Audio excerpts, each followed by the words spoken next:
Welcome back to the Forward Moves podcast, a place where we talk about all things marketing and operations for fitness businesses. I'm your host, Ash. And I'm your co-host, Keira. And today we have a very special guest with us. He is a sports nutritionist, a fat loss and transformative coach, and he is Brett Carrington from Redefined Nutrition. Thank you very much for having me. Welcome. It's a pleasure to be here. I feel very special. How was that for the intro? Was it all right? I was actually very impressed. Thank you. Thank you very much. Appreciate it. We basically dropped this on Brett last minute. Like, so we're filming next week. Do you want to come in? Yeah. I'm always excited to do things like this. Very kind of different approach than the podcast I've previously been on. So it's a great opportunity. And to meet you girls as well, because I've known you, through socials for a long time. It's good to kind of be here. Yeah, online, over a screen and everything. So should probably give some context to the relationship that we've built. It's been years. Yeah, like I couldn't even tell. I don't know. Do you guys actually know? It 4 or 5. It was in the MA days. Yeah, so it would be, I think, even 4 or 5 years, I guess. Yeah, it's been a long time. That's crazy. Before I was on the scene. Yeah, I think it was just as you came on the scene. So there was always a bit of ongoing relationship, talking to each other, and then you came through the business moves last year. That's it. Yeah, it was. So I think it was just the evolution of that relationship, I guess. And I think that kind of shows from my perspective as a business, I guess, as well. And kind of you guys leveling up to what I needed to level up in as well. I think that's kind of followed right through. Yeah, that's Absolutely. really cool. So for our listeners, tell us a little bit about yourself, about what you do, what you offer, how you got into this area of business and all that sort of all the fun things. So as people can probably still, I guess, hear, I'm obviously from New Zealand.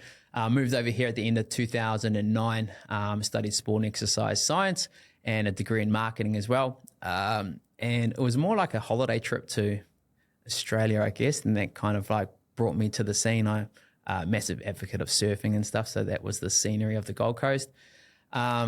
For me, I've actually been an in-person coach for over a decade, and I think the overall evolution into the online space is what's kind of attracted me, and I've kind of evolved into that a lot more now to where I'm pretty much predominantly online. As you mentioned, I'm a transformation coach myself, so one of my biggest, I guess, factors that I really try to take through the industry is to break down a lot of nutrition myths and previous limiting beliefs of a lot of people. I obviously have a background in bodybuilding and things like that as well, which I'm very passionate about. And we may talk about this a little bit later, but how actually that was maybe one of the, I guess, the Achilles heel to a lot of my progress and things like that as well, which I think a lot of coaches may get a lot of insight from as well. Yeah, it's a very interesting journey. You've definitely been through a transition since I've known you, from the red and black branding all the way through to the light blue. Very different. Yeah, for sure. And I think, we'll get into this, but it's a very, I think it's something that a lot of coaches and businesses, small businesses, do get caught up in as well. And I was certainly in that for a little while. Yeah. It's hard to break out of it. What actually made you want to become a PT and get into? Well, I've always had like a sporting background and things like that as well. So, whether it's I was a captain of football teams, or rugby teams, surf lifesaving, surfing, all that kind of thing as well. So I think from a perspective, and I was actually, like head boy, I don't know what they call it in Australia. Like I was very open to, like in my high school, where talking in front of crowds and leading by example and being able to be, I never had a specific friend group. I was always good with everybody. I'm very personable and things like that. And I think the natural realm of, noticing the health and fitness industry and obviously going through certain phases of my own fitness and health, there was so much misinformation out there. And I think a lot of people just needed things to be broken down a lot more simply.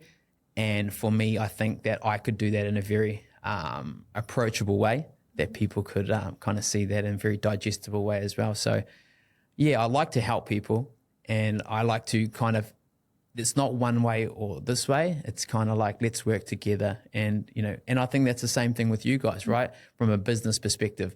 Yes, we have our like intentions and we have our direction, but without the I guess the evolution, I guess that you need to be accepting of, you can always redefine yourself, right? Cheeky plug. I just came up with it. Which, you know, is really what we encapsulated with the my new business model, right? And the new marketing and that as well. So yeah, it ties in very well.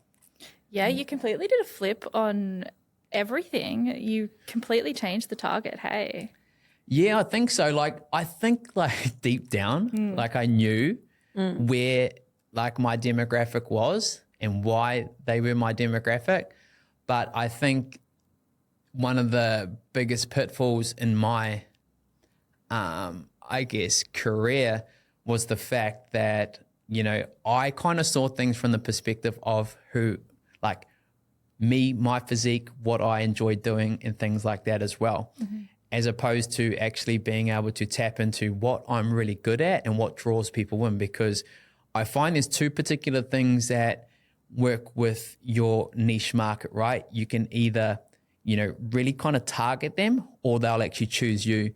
And I found that they kind of chose me to a certain extent. And that was just based off how I present myself on social media, the way that I kind of talk with my clients, the type of clients I do have. But as you guys would have noticed, my marketing, was kind of conflicting with a lot of that. And I think for quite a few years, there was quite a bit of friction, and I was, you know, on the fence going this way, going that way. And to have more clarity around that, I think is so beneficial as a coach. And that's probably the other thing too, because I've got my, you know, intention in a lot of different ponds where, you know, I get on with everybody, whether it's a bodybuilder, whether it's a sports athlete, whether it's, you know, Jenny who's 60 down the road that wanted to lose 10 kilos, or, you know, aspiring bodybuilders, whatever. It's hard to be like, you know, how do I kind of niche myself? Because, you know, I'm getting interest from everywhere, but I think that was one of the biggest kind of like ball and chains of my career. Do you think that you wanted to make a little bit of a change to what you're putting out because it was conflicting with each other, that it was like almost confusing people when they were coming to your page? Yeah, absolutely. And I think I didn't really notice that a lot as well, because even with like content, I didn't really like, because I like really enjoyed, as I said, coaching a lot of different people, I didn't really kind of, I guess, know who I wanted to coach. And like I said, the evolution of it, I guess, was that I just noticed a certain demographic kind of, you know, tuning in. And I wasn't trying to target those people. It just happened to be that they kind of chose me. And I'm very privileged to be in that position as well. I remember this conversation. Yeah. We got you to do a feedback round, and it was overwhelming females. And I was like, that's your target. And you were like, what? Yeah, for sure. Because I think a lot of the time, and it actually came down to my self-identity and my values as a person, right? As a coach or as a bodybuilder, in the fitness industry. Like, as soon as I got into like bodybuilding and lifting weights, and my physique started to change, you know, that's where you got comments and the cool people, like, you know, the brands and those, you know, the doing the photo shoots after your bodybuilding show and all that kind of thing. So I perceived my physique and that journey as my marketing tool, because that's what got all the attention, right?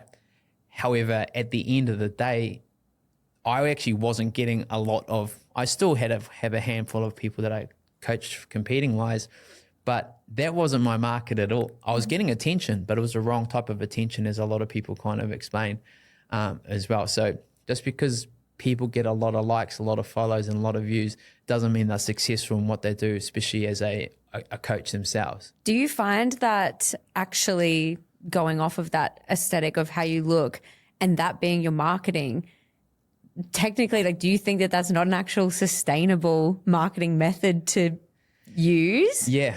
I know exactly what you mean, because we go through so many different stages, right? And you just get attached to the way that you look. And I think even if you're not in the fitness industry, but you go through that route, and I know a lot of your guys' clients and people that come to you are bodybuilders, physique athletes, fitness influencers and stuff like that as well, where if you are just completely attached to the way that you look and that's the only way that you get clients, or you think that you get clients, you are setting yourself up, I guess, for a very limited amount of growth. Don't get me wrong, like having a good physique in this industry, I think is important and to showcase that as well. But to be honest with you, for like successful coaches that I noticed and the ones that are like truly happy as well, these people have values outside of their physical appearance, and that being the core value of why they are successful in the industry. Absolutely. Like, I think there's definitely, it holds weight on the value of how you look as a health and fitness coach, because people will look at you and go, okay, well, they look like they know what they're talking about for sure. because of how they look. But for 90% of the population who aren't bodybuilding competitors and in that sort of realm, that's kind of unattainable. So essentially, it could kind of put them off coming to you as a coach. For sure. Yeah. And I think this is the other thing as well, because you're so immersed in, like, I always say to people, it's very easy to stand out if you go to certain areas. Say you go to a like a food court, you go on like cruises overseas, which I've been before, you stand out like a lot. But you don't know that because you are so immersed in like the people, your peers and things like that, that you don't actually know like how big a market there is out there. Yeah. And I think this is the fact where, if you want to train, bikini athletes, and it's cool for social media and all that kind of, which is great. And I don't have a problem with that. I think that's great for a lot of these specific people as well. But if it's not like, if you don't see yourself probably doing it for an extended period of time, I think you could certainly be cutting your business short. And that's where you'd probably look deeper into your values. And if that's truly the market that you want to go after in that niche, I reckon go for gold for sure. Absolutely. Absolutely. Yeah, it has its time and its place in its market. Yeah. But if you evaluate and be like, man, I'm just trying to like get these clients because it makes me feel good, or I get a lot more value or whatever as well. But you have all these other, I guess, skills and tools to help other populations or other particular demographics, whoever that is, busy mums or athletes or, corporate people, whoever it is. For the success of your business, you may be kind of, like I said, selling yourself short a bit. Yeah. You have a really good perspective on the market and the saturation of it. Was there a time where you thought it was too oversaturated to grow your business? Yeah, I think I've always had this perception, right, that, and I can't remember who said it, whether it may have been the podcast from you guys or whether it was somebody in the past, like everything in the world is like just about saturated, right? Plumbers, builders, you could talk to anybody in the industry and a lot of them will say like, it's saturated with these people. And to a degree, it can be, but the thing is it's saturated with a lot of pretty average people. So if you're really good at what you do, I wouldn't worry too much about like the saturation side of things. Obviously, there's still room that you have to continue to upskill and continue to evolve for your clients and your business and stuff like that. But if you're staying ahead of the curve, I think you're absolutely fine in what seems like a saturated market. Yeah. As long as you, like, as I said, you are trying to be the best coach you can be to facilitate the niche that's trying to, service their values as well. Yeah, that's a great point because as you said, everyone that's in this world is in this world and surrounded by this world. So you think it's oversaturated, but then... If I talk to my friend about it, they're like, what are you talking about? Yeah, I've had a couple of people that are like, what's an online coach? And you're like, wow. Yeah.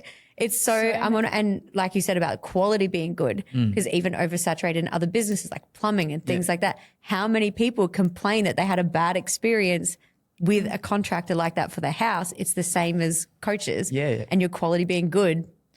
On the topic of saturation, since you've niched down, your business has exploded. Yeah. And there's a lot of listeners who are really scared of that niche. Yeah. And I feel you've been there as well, scared to really niche. But when did you realize, wow, it's actually benefited the business? I think when I could direct my marketing towards that with social media and start actually creating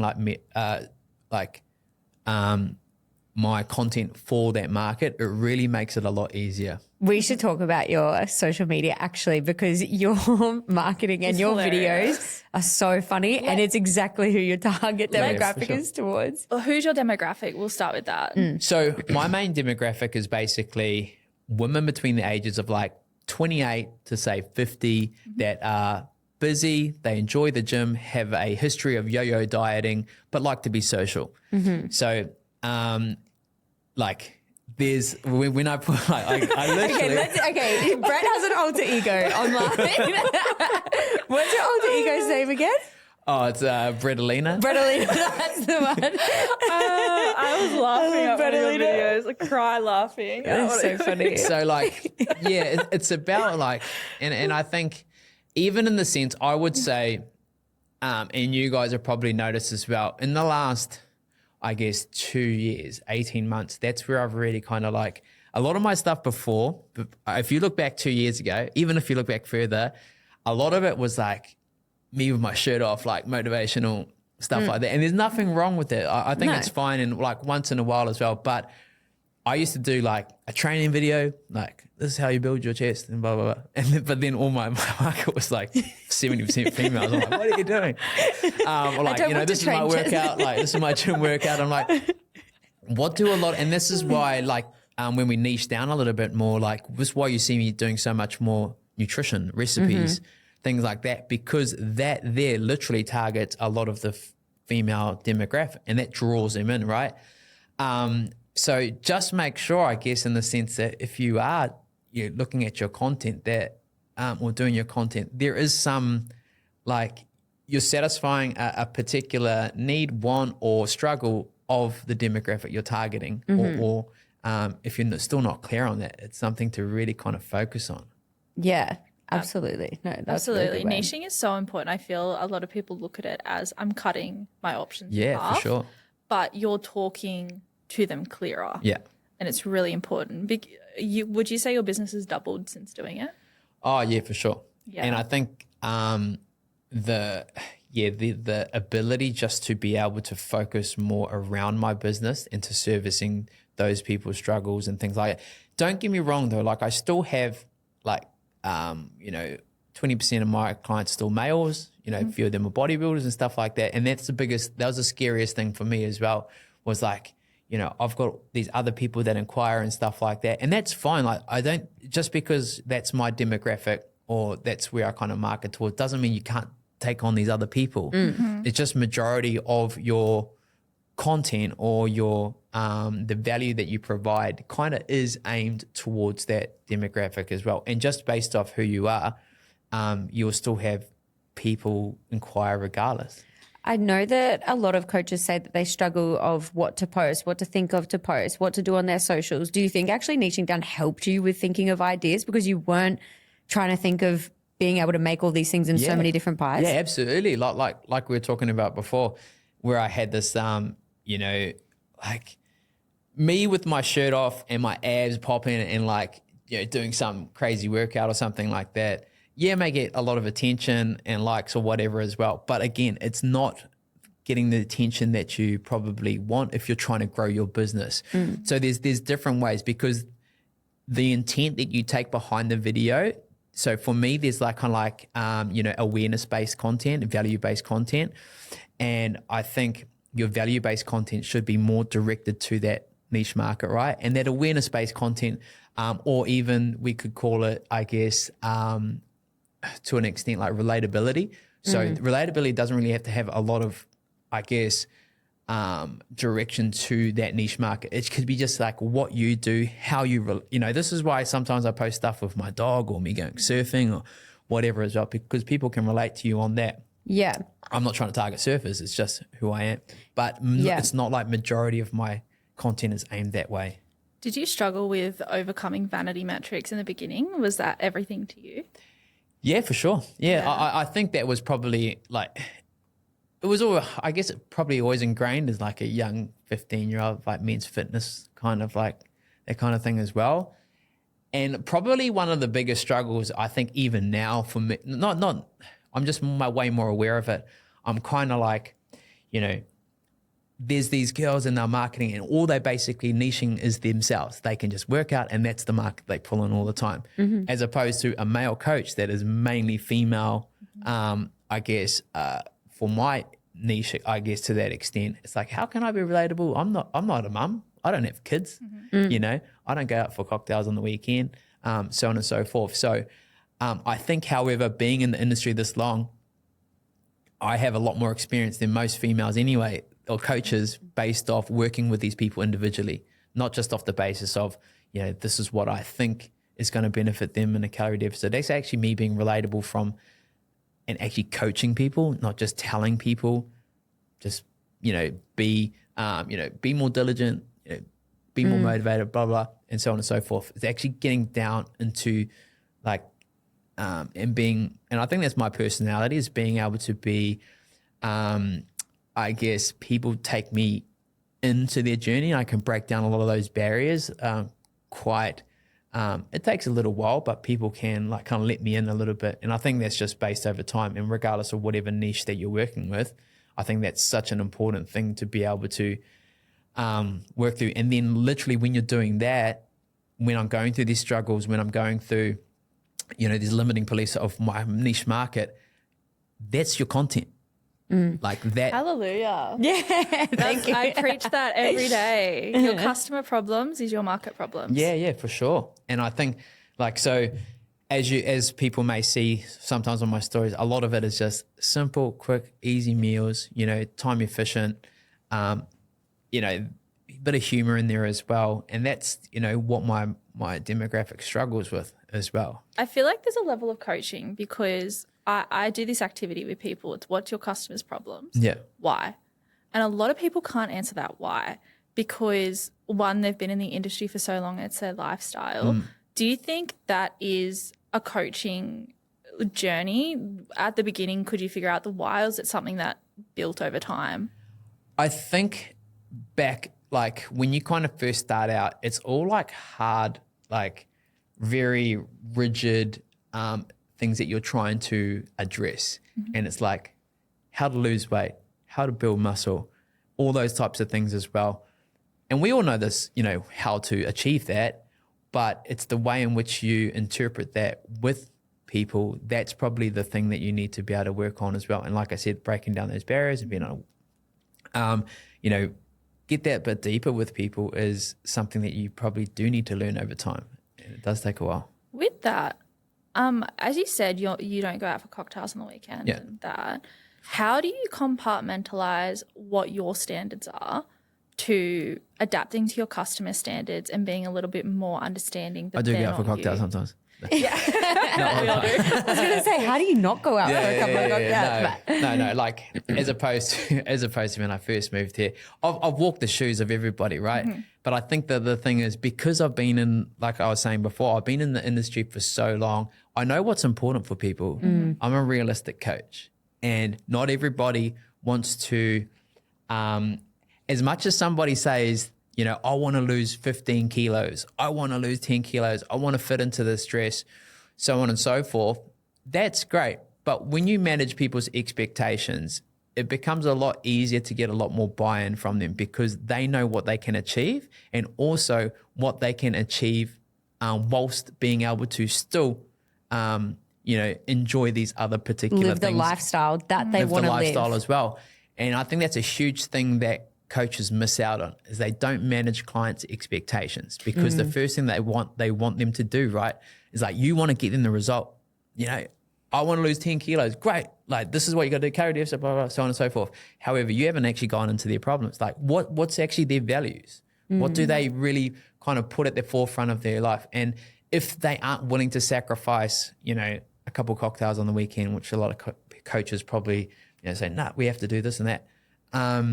You don't actually take it from a client-based value perspective. You actually take it from a coaching results-based perspective, if that kind of makes sense. From just like, that's the knowledge they know. So that's what they want to implement, but they're not taking on the variables of that specific person. Yeah, exactly right. What would your advice be? Because I have a lot of these conversations with some coaches that are newer in the industry, and their automatic response would be they're lazy, they don't understand, they don't try, I can't get them results. What would your recommendation be for that coach to help enhance their skills to get to that point of being like, it's not face value, it's actually a variable that I need to work with? I think coaches don't ask enough questions to their clients. So, you know, like it's not about them your client just trying harder or being more motivated, or, you know, they just don't want it bad enough. Like I said, a lot of it is just literally being able to kind of break down, first of all, a lot of those limiting beliefs are probably of that particular client themselves. But also as well, from a coaching perspective, I feel coaching is more than just like those immediate results that you want to achieve. And because that's what they hire you for, to lose 10 kilos, whatever, you know, particular result they're trying to achieve as a client as well. But to be able to coach them through like how to navigate life and still be able to feel good, still be on their journey to losing that 10 kilos. And, you know, I think, again, manage those expectations and actually what is truly capable, or what these clients are truly capable of, whilst like living a healthier lifestyle in general, I guess. Yeah. Is this where your upskilling comes in? So is this how you've upskilled as a coach? And if someone was to upskill, what would you recommend? Are there courses, or is it just general experience? I think reaching out to other coaches is the key. Like probably I kind of had a bit more of a mentorship role at like Good Life as an in-person coach. Mm-hmm. And I didn't it wasn't like my job or anything like that, but I just knew new coaches or new PTs that would start, and they would genuinely come to me and ask questions, and I'd be like, I'll just sit down with you, and like, these are the things. And it's like anything in business, if you want to be in this, you know, you want to be in the same room as people that where you want to be, right? Mm. And I guess when you niche down and you find out what niche you're in, then you probably can find similar coaches, because a lot of people are probably looking at particular businesses or business models that may not actually be where they want to go. So you'll probably have more clarity of the people that you want to follow. And like, yeah, as I said, like just ask questions. Like you have clients message you or people off social media ask you about fat loss or recipes and stuff like that. You should be doing that for yourself, reaching out and expanding and stuff like that. Do you find people might get scared, like other coaches messaging other coaches about questions and things, thinking like, oh, I don't want them to think that I'm trying to take their business model or their clients or anything like that. So is there any way that you could suggest to reach out to these like other coaches? Because I feel like that would be, you know how it's like people are competing for clients kind of thing, but you're not. Sure. Yeah. I think this goes back to where we spoke about the saturation of the market. Like there's so many people out there. Like the number of coaches that probably coach my exact same niche. Like I catch up with a few other coaches on the Gold Coast. They train the exact same people, but we're all pretty much thriving. So there's way more people out there than we probably think. Yeah. And this is like probably again where like artificial intelligence come in and AI and stuff, like, are they going to take our jobs and blah, blah, blah. But there's always going to be a need for what you particularly, like what people are looking for, right? So no, I think like you said, yes, it can feel like you're imposing on other businesses and stuff like that. But again, like what's the worst thing that they're going to say? Like, no, like, you know, just, I think like look at somebody's, this is what I often do. I'll look at people's content that actually targets the same market as me, get inspiration from. There's a saying that says like steal like an artist, right? So which means that you basically look at the type of content or the value-based stuff that these other particular creators may be doing, or coaches, etc. as well. And, you know, put your own spin on things. Because like if people are, oh, you're just kind of stealing the idea. I'm like, how many people have done a squat video and told you how to squat? Like there's a fucking million of these squat videos around. You're not stealing it. You just create in your own way. And it's just trying to because at the end of the day, the way that you portray it is what brings people in as well.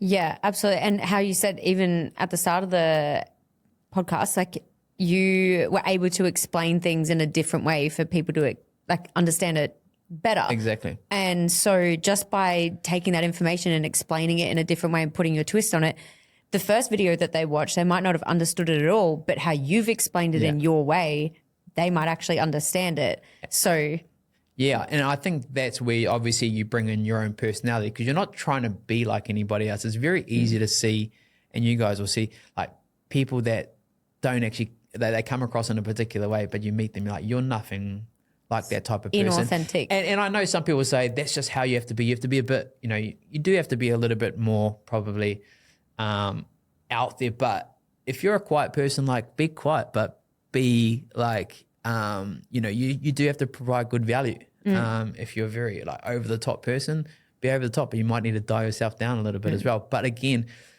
your personality will attract certain people. And that's why probably a lot of my clients come to me, because, I think from a professionalism standpoint, I'm very, the way that I speak with people, I'm very courteous. I'm very that kind of thing as well.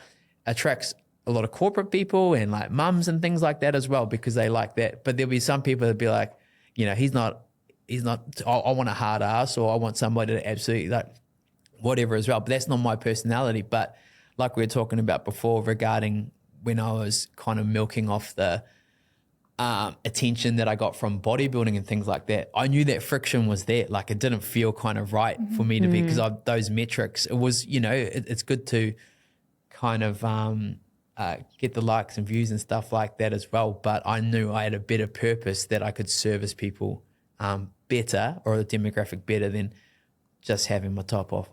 yeah. Yeah, absolutely.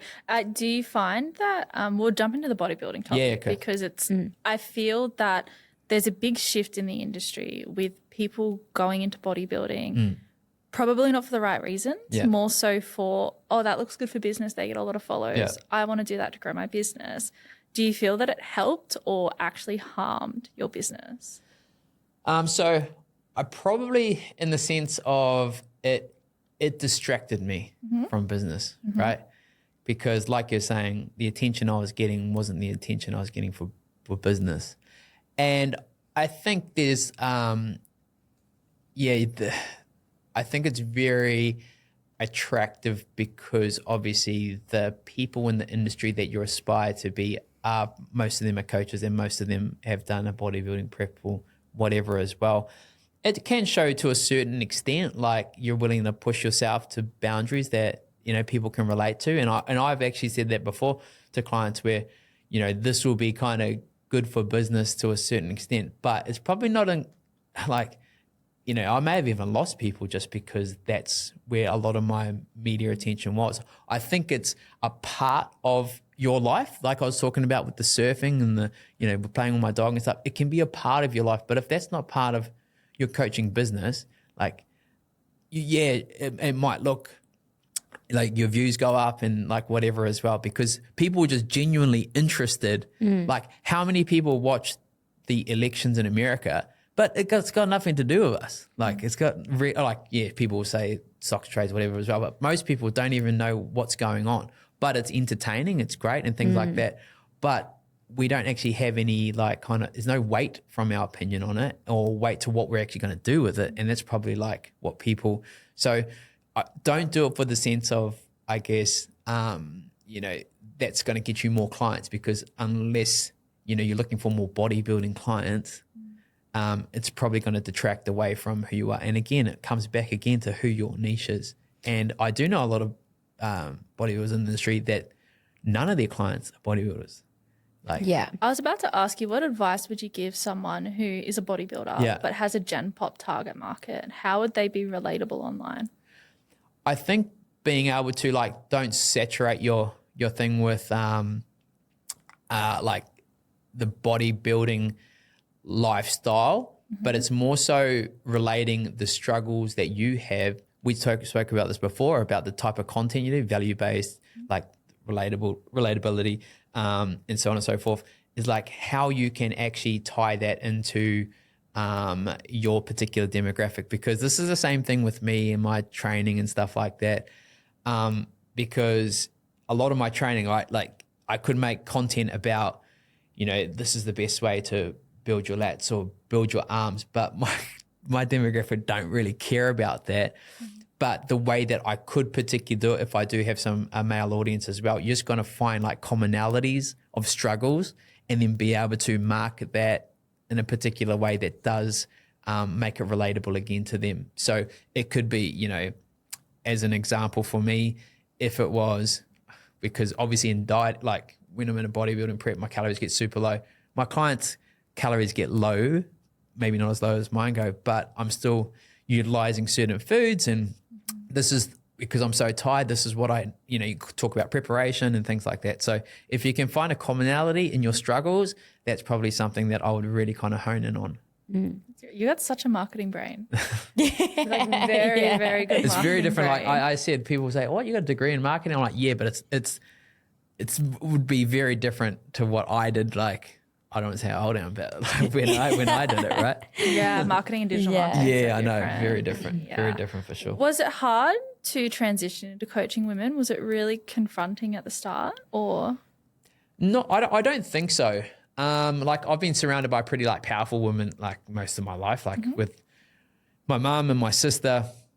Your sister's actually an Olympic athlete. Yeah. So she's like on the top of New Zealand's pedestal for sure. So yeah, it's been cool to be able to watch her go through, because I think I've been to 3 or 4 Olympics now to watch her, and it's for me to be able to like we're talking about how whether you choose your niche or your niche chooses you. I think I feel comfortable because they did choose me for who I am, and I'm not trying to be anybody that I'm not, and I'm not trying to put on a front. I can just be who I am, and I think just based off, life experiences, my previous roles at other job opportunities or even sporting achievements or teams and stuff like that, I just have that personality where I can, and this is for people out there as well. Like you don't have to, if you've got a niche market and you don't feel as relatable to them at this point in time, it doesn't mean you can't grow into that as well. I think there's certainly, and I didn't just become, that type of coach straight away that can sit in and have a conversation and be able to be quite personable with everybody. But we always talk about just putting in the reps with everything as well. And when you get clear on your niche and you work with those people and you work through their struggles and you have intent behind why you're trying to help them, not just trying to get them to lose 10 kilos, but what their struggles are, how can we implement certain things, listening to them, you will just like subconsciously and automatically be able to like evolve through that as well. Have you ever had the scarcity of why would they pick a male over a female coach? Yeah, for sure. Absolutely. I think it was kind of like, I guess for me it would be like that, I guess that relatability thing again, right? And yeah, I think there's definitely plenty of, women that would prefer a woman coach, but there's plenty of women that would like a male coach as well. So I think like you were saying, if you just work towards what you value in regards to your branding and what you stand for and the way that you can, get these people amazing results and, coach them through their journey, I think you could coach whoever you wanted to. Yeah, absolutely. I want to bring us back to a thought that I had and I lost. I just remembered. That's all right. It comes back to content. Yeah. Do you think there's a lot of coaches out there who are overcomplicating the message too much with high-level language? I think it depends on who you are and who your market is. Because, yes, like, again, if you're like, I'm going to say an example of a coach. So, there's some top tier bodybuilding coaches that deal with these specific people that love all the terminology and things like that. But the thing is, they know who they're targeting. But if you're just trying to sound super smart and whatever as well, you just don't know, you haven't understood your your demographic. So, I think you can definitely overcomplicate things. And I think sometimes for us as coaches, we want to sound really fancy and come up with all this terminology and things like that as well, where, some of the most basic things that you think of, like, this will just be a fucking stupid piece of content. This is going to be a terrible reel. You put it out and it's the most like, why do people still talk about like calorie comparisons? And, I have to say, like, I was looking back at some of my content, this was from 2017, and I was literally like screenshotting Woolworths comparisons, like on their website. I'd screenshot it, put it on the stories, and I'd like, they were like, so I couldn't even cut out the back of the chicken packets. So, and then I was doing like the calorie comparisons, back then as well. But like, I guess you just kind of, the simplicity of those type of things never die. Like, it's exactly the same stuff that I was doing like 7 years ago, but we're just doing it in a little bit more entertaining form. That people sometimes miss the forest for the trees, right? Is that what they're saying? Yeah. I always talk about the most successful companies in the industry teach the most simple things. Yeah. The most simplistic methods, the way to teach people.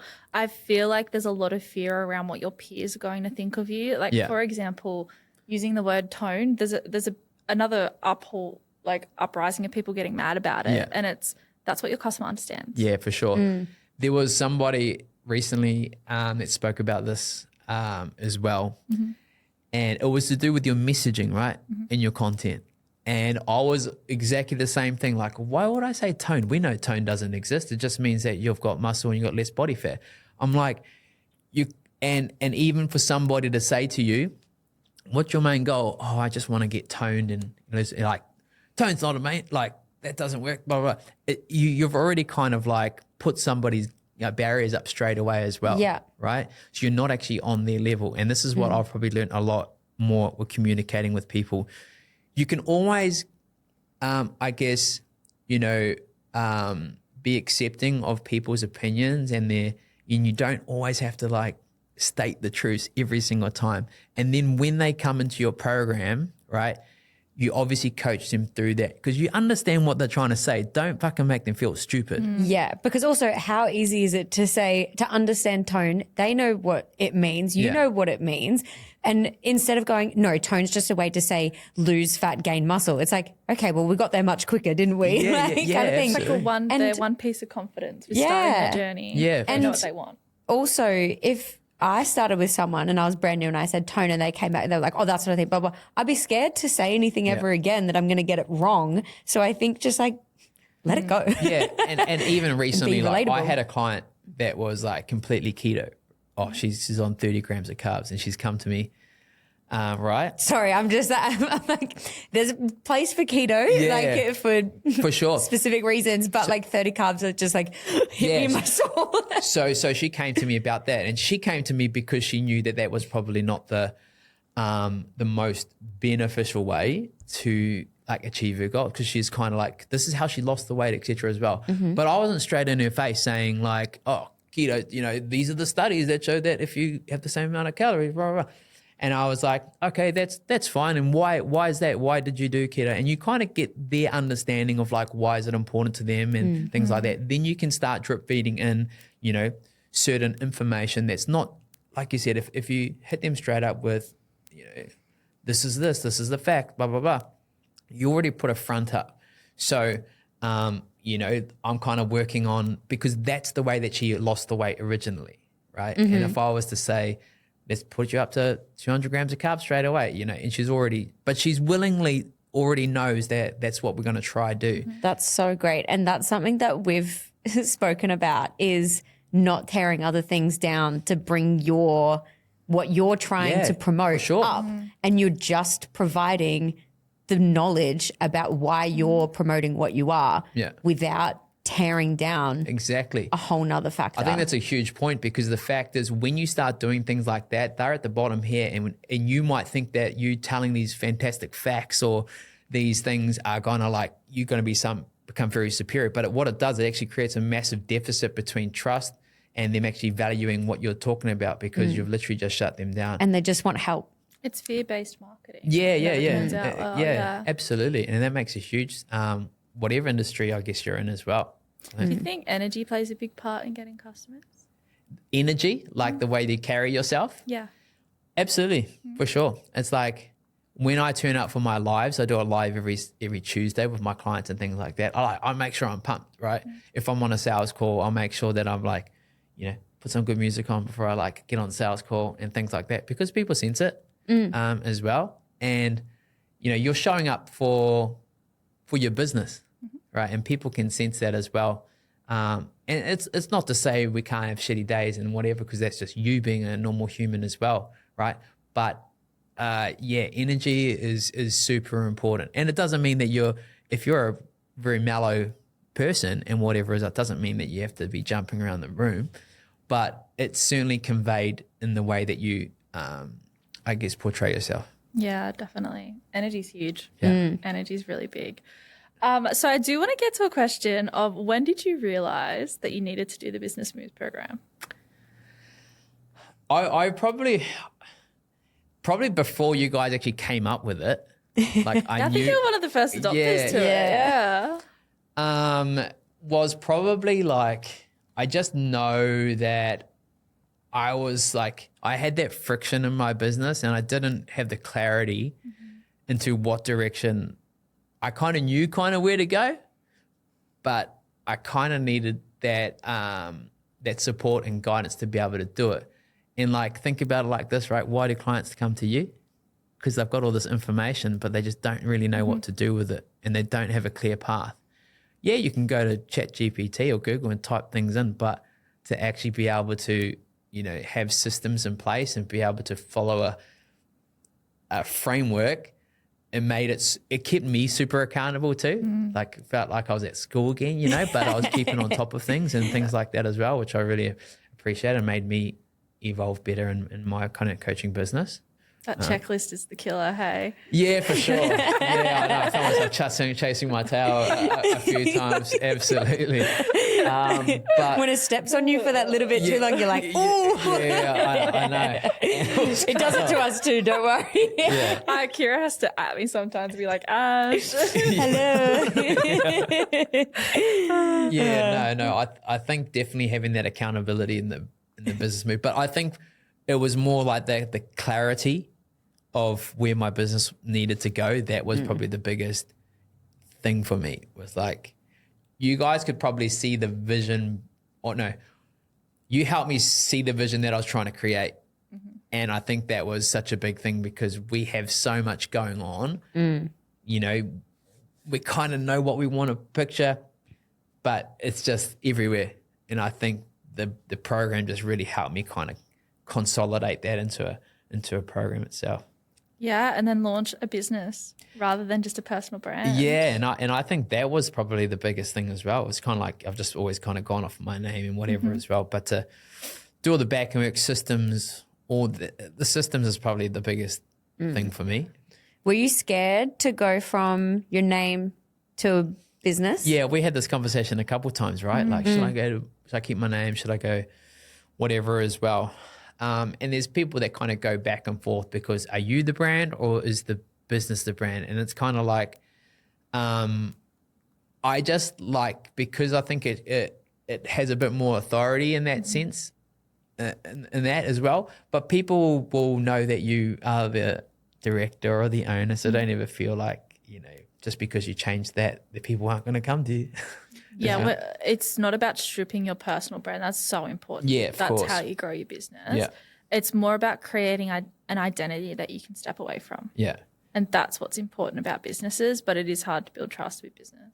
Yeah, absolutely. And it's something I continue to evolve on. I feel like a good example of that is it took you 2 or 3 years to make that investment with us. Yeah. To trust our business as a business. Yeah. Whereas if it was more of a personal brand, it probably would have been a quicker process. Yeah, I think so. Kind of putting it in your hands to a certain degree. But also just trying to kind of like, get it right, I think as well. But I think the the collaboration was really good because there's so much back and forth, you know. And I think in any particular relationship, like especially like as a coaching relationship with your clients, you should be able to do that because it brings so much more clarity and that you know that you'll be so much more happy with the end product. Yeah, to put it in perspective, like with your coach and client, it's back and forth to figure out what works for that client, right? So it's the same sort of way, like you come through a program and it's not like this is the way we do it kind of thing. And I think that's probably what I was most scared of, I guess, is like, you know, this is the only way. Yeah, you can have the blueprint and stuff like that as well, but I think being able, and obviously we've worked together a lot on other stuff as well, but yeah, still entrusting the teamwork and the partnership and be like, I do have to give, you know, permission to them to do certain things as well. It's funny, we take it so lightly, but we've actually got businesses in our hands every day. It's not light. It's pretty crazy. But again, though, people, even coaches think like you're dealing with somebody like complete emotional state and like it's like you are the biggest influence. You could literally change this person's life right now. And it's a very vulnerable thing to put their trust into a coach as well, the same as putting your business, the trust into somebody else. Yeah, for sure. And I think the thing is a lot of coaches never have done that because you literally cert 3, cert 4, they'll give you some guidance and all you're thinking about is just getting some people off the gym floor, you know, and then once you kind of move into the online space, you're just trying to make viral content and just hopefully it sticks and hopefully people reach out to you. But to have a framework that you can, like this is the big thing, right? Like if you can take yourself out of your business, would it still work? And I think that was one of the biggest things that you guys said, and that's where the systems in the program really kind of helped out because I could just about pretty much put somebody else in there now and have basically like what they would need to do already ready to go just about. Exactly. Right. I want to ask you a bit of a controversial question. Go for it. What are your thoughts around nutrition regulation in the industry? Do you think it should be a thing? Personally, like I do think it should be a thing. This is my, because I'm a registered nutritionist. But just look at any other type of industry as well. Like, you know, a lot of things like the health industry is like regulated, like people have to upskill, all that kind of stuff as well. But it's very, very hard. And I think this is, it's a hard topic because I could literally say that I could probably have not done my sports nutrition and not have an issue with getting people and saying, I'm going to give you macros, an example meal plan, and so on and so forth. But that was just a personal choice as well. Like, and people say like, it's good for marketing that you are accredited and stuff like that as well. But, you know, a lot of coaches these days that don't have barely any experience, it's got a massive following. They just hire these people just to do it for them anyway. So in the sense of, yes, I do think from like, if you're looking out for the best interest of your clientele and to provide the most value as possible, shouldn't you be investing in one of the key topics that most people struggle with, which is nutrition, right? So I know there's a myriad of different courses you can do out there as well, apart from Sports Nutrition Australia. But I think, to a degree, there's been a couple instances where people have gone to court because they weren't accredited, but they were giving us stupid protocols, like those ridiculous ones. So in short, I probably think that you should be, but I think for your own benefit, I think it's a huge thing to look into as well, upskilling your nutrition side of things. Do you think it will come? I don't know. I personally don't know there's enough money behind it to regulate it. It would be so hard to get some good regulation behind it. Yeah, I don't. Yeah, it would be very hard because they've been around for a while. Like, and there has been like nothing really. It's just, we just have to pay fees every year because, you know, we have to be registered. But again, though, if you're, I don't know, a healthcare professional or you are an accountant or you whatever, you know, businesses are regulated more frequently. So from a personal perspective, I just did it because I knew I could provide more value to my clients. And for me, I'm not going to give out any stupid protocols, but it was just, you know, an evolution of upskilling myself and my business to an extent as well. It's just like going from smaller programs with you guys to the launching the business moves. It's just naturally was what I wanted to do. And that depends on the coach themselves. Yeah, definitely. It's a very controversial question. No, it makes really sense is. for sure. With your coaching business, do you ever look back at the way that you used to coach and be like, oh, Yeah, I've got like old footage and stuff, and I'm like, oh man, I won't repost that. No, but like even, I think it was more like, even now I still, can always improve on certain things, but just looking at like the spreadsheets that were open and like different documents, and it was just all over the show. And I'm like, I don't know how I even managed to kind of, but I think that's one big thing that you guys kind of taught me is like, if you got 20 clients, could you like automatically, would you have the systems to be able to upscale them? Even 10, even if you're 10. And if you can't do that, then something's not right with your systems. Yeah. is there anything you wish you did earlier? Wish I'd done like within my business itself. I probably wish I'd probably gone online earlier. Yeah. I'd say, and we've had this conversation because I've been doing this for a long time, and I'm not sure if there are a lot of like in-person coaches that may listen. They probably listen to your podcast as well, and it's in the back of their mind for sure. Like I still do one in-person day a week, and that's probably more so personal satisfaction because I love coaching people in person. These people are good clients, and also it's good to like showcase on my social media that I still work with people and stuff like that as well. But it was that fear. It was the fear of like, again, is the market saturated? Is am I going to be able to make it as a online coach per se to a certain degree? But it's like anything, the more time you put into anything, the more return you'll get, as long as it's like you are learning to evolve and you're learning from your mistakes and falling forward, they often say, right? Yeah, you got to fail to grow, that's for sure. Absolutely. Last question. Yeah. We just did an episode on industry predictions. What is your prediction for 2025 in the fitness space? My prediction for 2025 in the fitness space, I think it's hard to say because I think the biggest talk right now is artificial intelligence and whether that's going to take away a lot of, jobs and work and stuff like that as well. I personally think that there is going to be more onus on like bringing your personality into your marketing. I think that needs to be, I think there will always be a demand for it as well.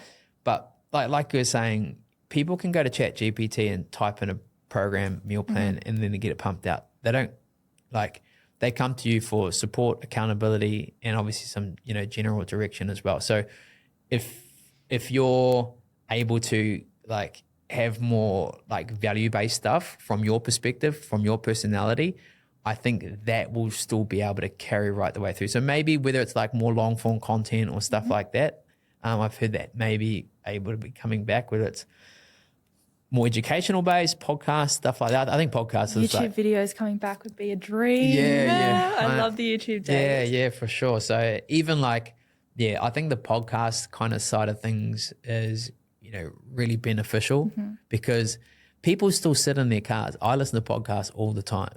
Same. Right? Yeah. And I think it's, treadmill, whatever as well. And I think there's definitely a more because it's so much more resourceful, it's people are way more inclined to be able to digest it in many different scenarios. Do you think even with AI and things like that becoming bigger, the reason why to show more personality and things like that is because people are still, even though they can get a program off ChatGPT, it's a computer. They still want human connection. Absolutely. They still want to come to you. So it is important to put your personality out there because you want people to come to you and they want to come to a person. Yeah, and I think that's probably one of the biggest things because that's probably one of the scariest things for people. Like, why would you just pay a coach when you can just get everything? And it's the same thing with having a mentor or something like that. You could Google whatever the problem, but it's the way in which you have that relationship, that personability with those people as well.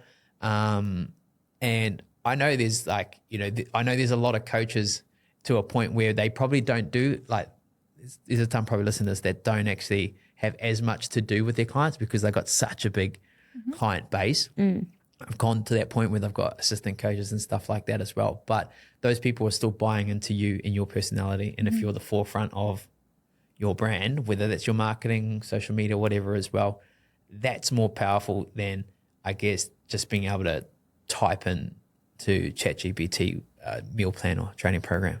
Are you scared of AI? No, not to a certain extent. I think it's helped me a lot. Yeah. Right? I think you have to embrace it, right? And you could probably ask people, like I still remember when like Facebook and that came out and, those type of things. Like it's, and it's always coming. And I actually listened to these top 3 guys of AI, funny enough, they're at a big conference and saying things like that. And it was similar questions, but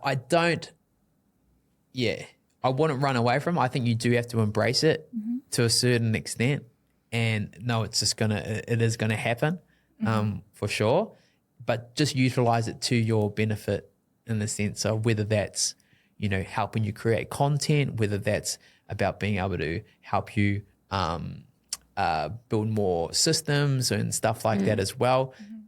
So yeah, I think you'll be just fine.